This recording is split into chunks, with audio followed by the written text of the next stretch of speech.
Yo, yo, yo, yo, yo, yo. Yeah, Mookie. Yo, How you feeling, bro? feeling all right. Everything good with you? Everything cool. And we back. Yes, sir. You too. How y'all feeling?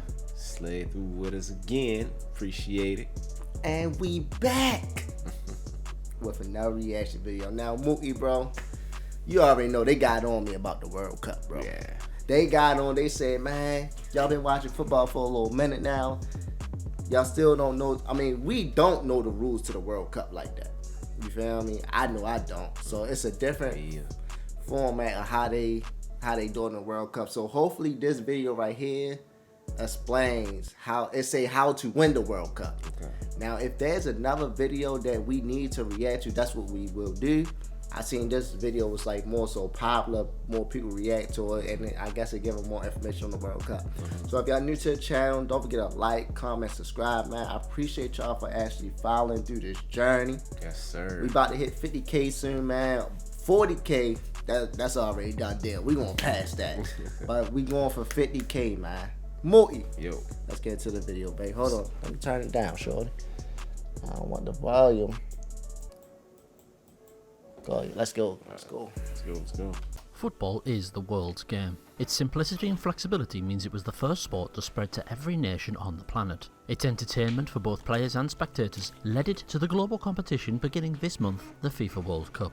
The scoreboard in football starts at 0-0, and minnows often outperform giants. Countries that don't lead the world in many other areas can do well here, and it's hard to escape that it's one of the most prestigious events for a nation to win, although there are certain things that affect your ability to do so. So what are they, and how do you win the World Cup? Madonna, what's up, baby?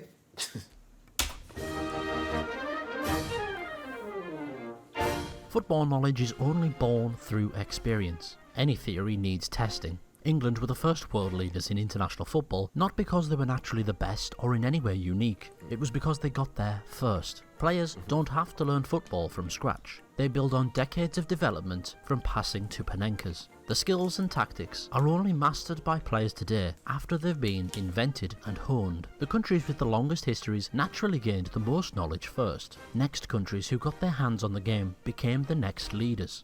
The Rio de la Plata was the first area in the world outside of Europe to adopt the game and make national associations to compete as national teams. Uruguay is one of the most experienced international... Alright, you saying okay, like what you saying, bro? Because we gotta get this, bro. We really gotta get this. So what you think he's saying so far, or what you getting? He's just breaking down right now. I'm taking in the history of it. Right, and right, how, right. you know, countries that don't lead the world can lead the world in this sport. Ooh. So, you know what I'm saying? That's how you heard what he said. I like that. And I'm getting from it how they bringing the countries together to actually play the game. You feel me? They talking about it started in England. Yeah. They started in England. But they so my thing is, bro, my first question is,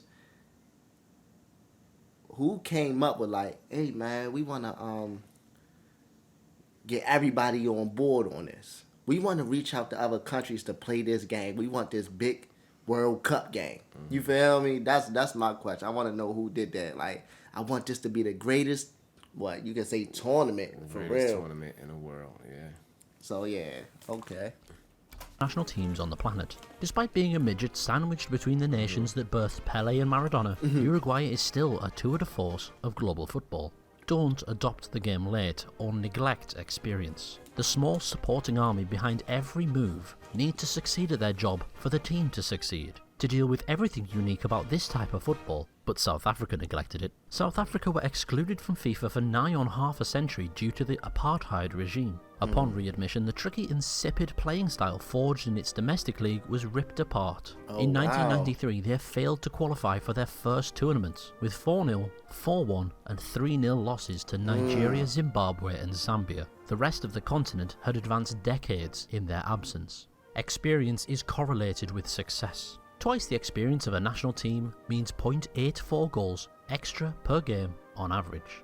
Rule 1. Be first and don't do an apartheid. Okay. Experience is one way to gain information. Here's another. with inventions from around the world and the necessary capital and investors swilling around Germany at that point. Johannes Gutenberg's printing press could only have been made and spread at the right place, right time. The printing press spread news of its own invention through human connections. Events like these, chance meetings, strikes of inspiration, connections between ideas, all happen in fertile environments, forests of connectivity. The invention conceived increased connectivity everywhere. Martin Luther, for one, spread his own radical messages using Gutenberg's press. Aspiring actors head to Hollywood where the movies already are. Tech companies start where tech companies already are. The benefits of networks shine through any other problems. The greatest footballing minds also accumulate and develop around other footballing minds. The greater a nation's connection, the greater its development. Following World War I, Austria-Hungary... said? Go ahead, spit it to me. No, he said the greatest nation's connection, the greater...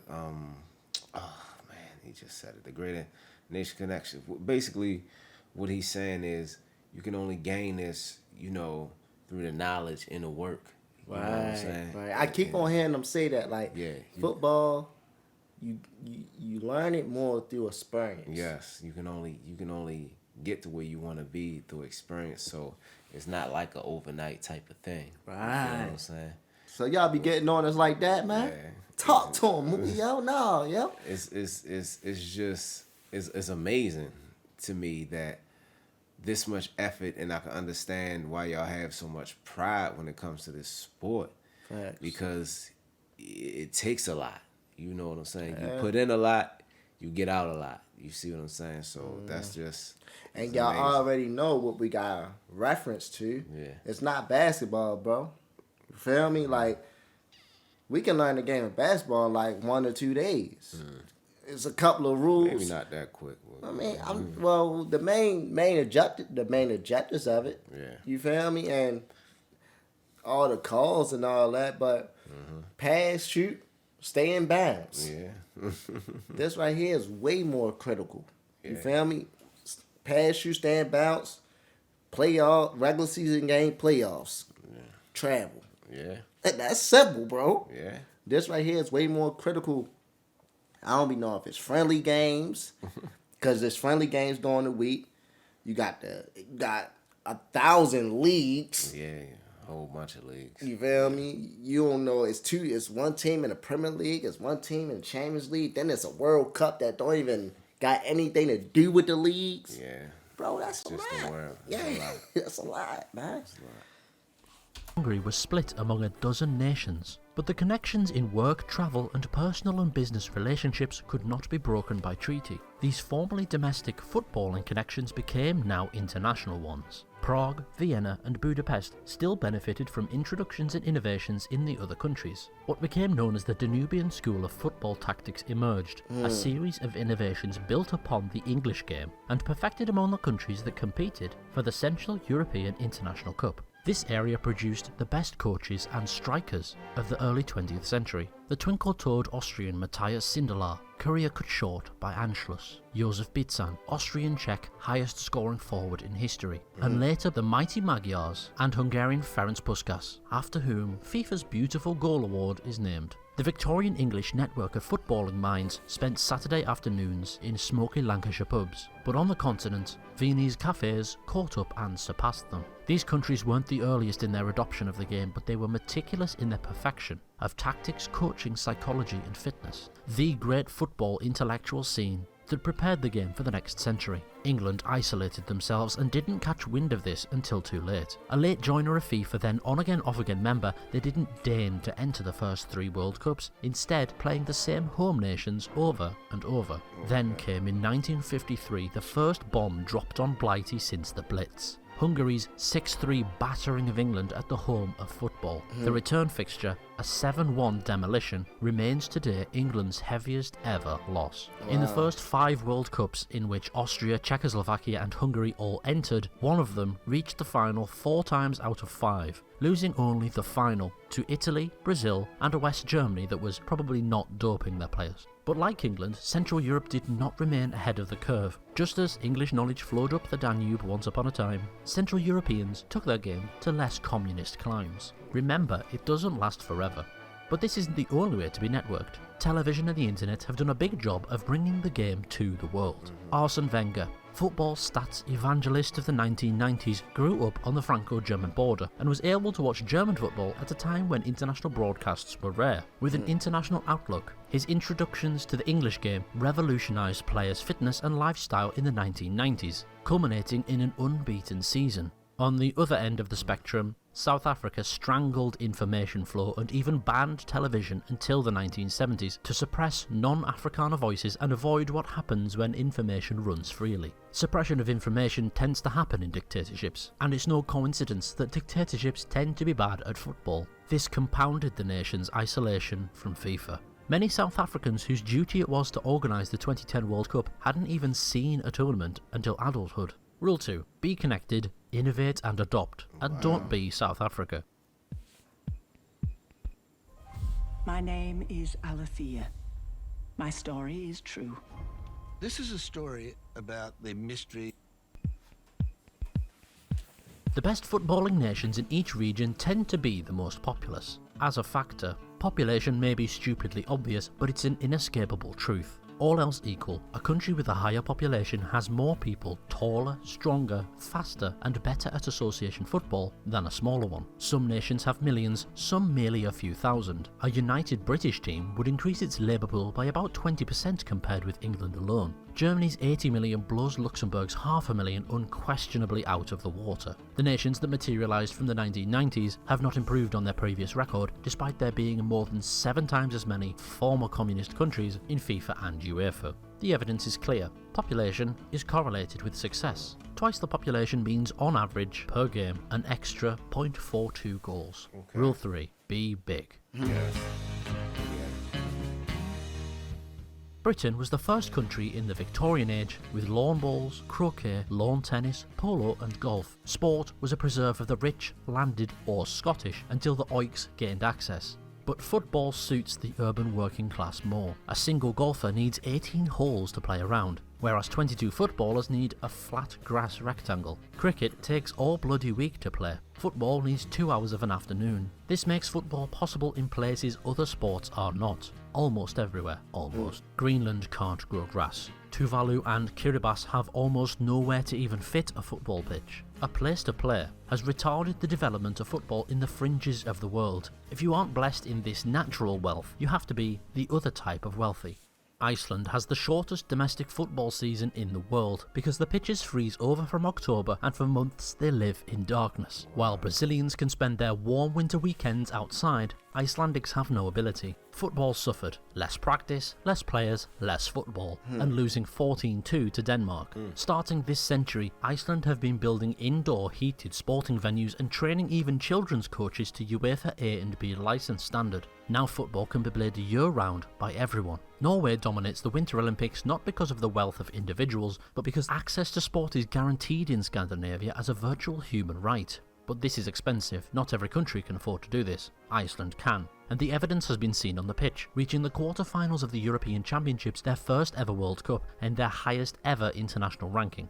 Football is still a staunchly working class or poor game almost everywhere in the world at almost every point in the game's history, but Europe still dominates. Even if football is appealing to both an Icelandic and a person from the global south, the real difference between the two is huge. The Icelandics have a higher standard of education, health, social services, and so many things that those in the global south can only dream of. Even Iceland. That's tough. Bro, that's way deeper. Yo, that's crazy. It's way deeper than what I thought it could be. Right, I thought we was just coming on here to learn exactly how to win the World Cup. Right. It's never that when it's pertaining to this sport, bro. Yeah, it's tough. It's a lot that you gotta take in. I told you it's a lot dealing with countries and money, bro, and the resources. It's crazy, bro, and that got something to do with the players they get. Yeah. The population and. You say the bigger the country, the more the people that they're gonna have, the better football team. Right. You know what I'm saying? So that's tough right there. You come from a small little country, your football team is not gonna be as great as a team from Denmark or England or and it seems like Like, if you from that country, they is your only players. Yeah. You can't go out and scout somebody from a different country. Bro, this is so interesting and like my brother said before, yo, I see why y'all get mad at us about not knowing, and y'all take pride in We it. trying, y'all. We trying. Bro, this is a whole what you gonna say, Mookie? Whole mathematical class in high school. It's just it's a lot to take in. Yeah. It's definitely a lot. Iceland's poor have privileges beyond anything seen in the vast majority of, choosing it completely random, South Africa, where over 16% of people live on less than $2 a day, where 3.5 million people survive daily without clean water, where almost 20% of the nation live with HIV, and that rate far higher among the poor. The average height of a South African is around 13 centimetres shorter than an Icelandic. A lot of this can be put down to healthcare and nutrition. There are a series of serious problems that affect countries like this. While South Africa looks like a country with more than 50 million people, its sport teams draw from a healthy labour pool that is far smaller. A smaller yet wealthier demographic consisting of around 9% of the country have a HIV rate lower than Canada. It's no surprise who the sporting stars of South Africa are. There are dozens of ways that wealth sets a nation up for footballing success. There are dozens more ways poverty can drag you down. Twice the GDP per capita means on average per game an extra 0.4 goals. Rule 4. Be rich, in nature and money. And rule 4.5. If you're going to be poor, at least be rich poor. All of these advantages we've been talking about are only on average. If France were to play Albania 100 times, one would expect France to win out, but they won't win every game. The more games played in a single round, the higher the chances that the best team will win out. Fewer games means individual events play a bigger role, anomalies more likely. This is why the NFL uses a playoff system to determine a champion, why Wimbledon uses a single round knockout format, and the UEFA Champions League final is a single game on neutral ground. Anyone can win on the day, which makes knockout play more exciting. Group stages and leagues by comparison reward the overall better team. Spain in 2010 lost their opening match to Switzerland. Had that been a knockout round, Spain's World Cup would never have been. As it happened, they compensated. Switzerland ended up eliminated. The World Cup's single-legged knockout matches benefit underdogs. So how many games they play? It's different because when they was talking about if I'm right, UEFA they only played one game. Yeah. So how many World Cup games exactly do they play? Because they said something about a knockout round and a regular round. It is so. So the knockout round is not the regular round. Is that what you trying? Is that what you? Is that So when they playing in the World Cup, y'all, is it knockout round automatically?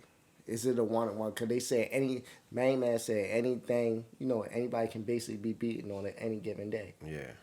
So, I mean, just let us know in the comment section, bro. I just want to make sure I stay up to par with y'all. From 2026, this effect is being compounded with fewer group games and more knockouts. The format of the tournament fundamentally matters, and you need to know how to make things easy for yourself. Italy played the qualification for this World Cup terribly. By losing a 2015 friendly game against Portugal, their FIFA ranking dipped at the exact moment that European qualification groups were being drawn up for the 2018 FIFA World Cup in Russia. Their low rank of that moment meant playing in Spain's group for a single automatic place, a more difficult prospect than their 2014 group. They obviously finished second and had to play Sweden in a high-stakes playoff tie. You might say that they should have won the playoff, but they shouldn't have been in that high-risk position to start with. They could have had a far easier run-in had they not fallen behind Slovakia, Croatia and Wales in the FIFA rankings of July 2015. Wow. Home advantage accounts for around 2/3 of a goal per game on average internationally, but the World Cup is on neutral ground for every team except one, the hosts, who also qualify automatically for the tournament and receive favourable opponents in the initial group stage. Between 1930 and 2006, 6 hosts had won the World Cup. 3 other times a neighbouring nation had won. That's half the tournaments won with a home advantage playing a huge role. Until 2010, every host nation had qualified for the knockout rounds. The first host to finish lower than second in their group was, yeah, you've guessed it, South Africa. Rule 5. Play the tournament, not the game. Unlike a club side, an international manager can do very little to change what God has given them. That's what makes this type of football largely dependent on other factors. So follow these rules. If your nation is big, rich, connected, experienced in football, and smart about the game off the pitch, these will give you the good conditions to further your national game and win the World Cup. But it's no guarantee. The games still have to be played. So let's go and watch it, shall we?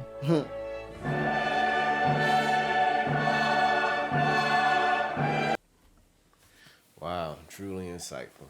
That was truly insightful. I know more than I did before I watched the video. Might not know everything. I know more.